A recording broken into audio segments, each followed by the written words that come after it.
that is here. We thought we'd listen in on Governor Brown. He's answering questions, including the high-speed rail project, the DREAM Act, and some other things. Let's hear some of what he has to say. Building the future of California and making sure that every child, whatever their background, can go as far as their talent will possibly take them. Are you still happy that you have this job? Yeah, I like it a lot. I don't know. I'm always happy talking to you, but I don't take that personally. But I like the job. But I mean, the challenges that you just enumerated are large. Yeah, but it's very exciting. California is a dynamic place. It's the place, as I said, Google was not created in Texas. Either it was Facebook or Twitter.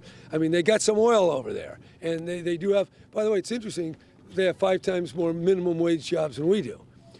But California is an exciting place. But I mean, you're basically in a position of trying to sell a tax increase to the public, which is obviously very difficult. Well, no, I'm in a position to present the facts as I know them. The people will decide. But I can tell you, we have to invest in our kids, we have to invest in public safety, and we need to invest in roads. Nobody would disagree with that, but I mean, Well, you were elected to try to fix the problems. Yeah, but you need some money. Your TV station couldn't work as well if it had half the revenue. So we do need revenue. In fact, as you TV people know, they watch the ratings to get better advertising prices. Well, that's kind of like the people voting for more money for schools. And well, there you go. Really, Governor Brown makes his point to Phil Shuman, who had the lion's share of the questions out there. Despite California's financial woes, Governor Brown has actually been defending the high-speed rail project. It was in his State of the State speech today. Now, just as bold is our plan to build a high-speed rail system connecting the northern and southern part of our state. It's now your decision to evaluate the plan and decide what action to take. Without hesitation, I urge your approval. Our Studio 11 investigative producer Heidi Cuda is in the newsroom. She joins us now. She's been bringing us the series, Saving the California Dream. Heidi, you couldn't have been surprised to hear what Governor Brown said, but what do you think about it?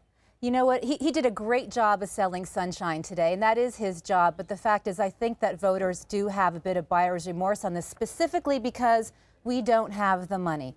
4 years later, the cost projections have tripled. Some say they've doubled, tripled. Whatever, $98 billion is what we're looking at right now. And even in their own study that they commissioned, it says the authority has been very honest in making it clear they don't have the additional 25 to 30 billion needed to complete either of the initial operating segments. That's in their own study. Are you talking about federal money, federal dollars? It goes on to say we don't have it at the federal level, we don't have it on the state level, we don't have it. Their own independent peer study that was headed by the former head of Caltrans says to scrap it. I mean, that's just the bottom line. And you can tell he's been watching the series. You hear those barbs he's taken at Texas right there? Mm-hmm. That's encouraging to know that at least what we're reporting is kind of getting under his skin. You're right. That is encouraging. It does seem to be a problem. I mean, the first money to start the first link, that is already accounted for. That's federal money. But you're basically saying we could have a train that goes nowhere. It's in their own report right here, and they're calling it the bullet train to nowhere. I would love it. I know, Jeff, you said earlier we would both ride it if we could afford it. But right now, it's time to kind of go back to the drawing board on that one. Exactly.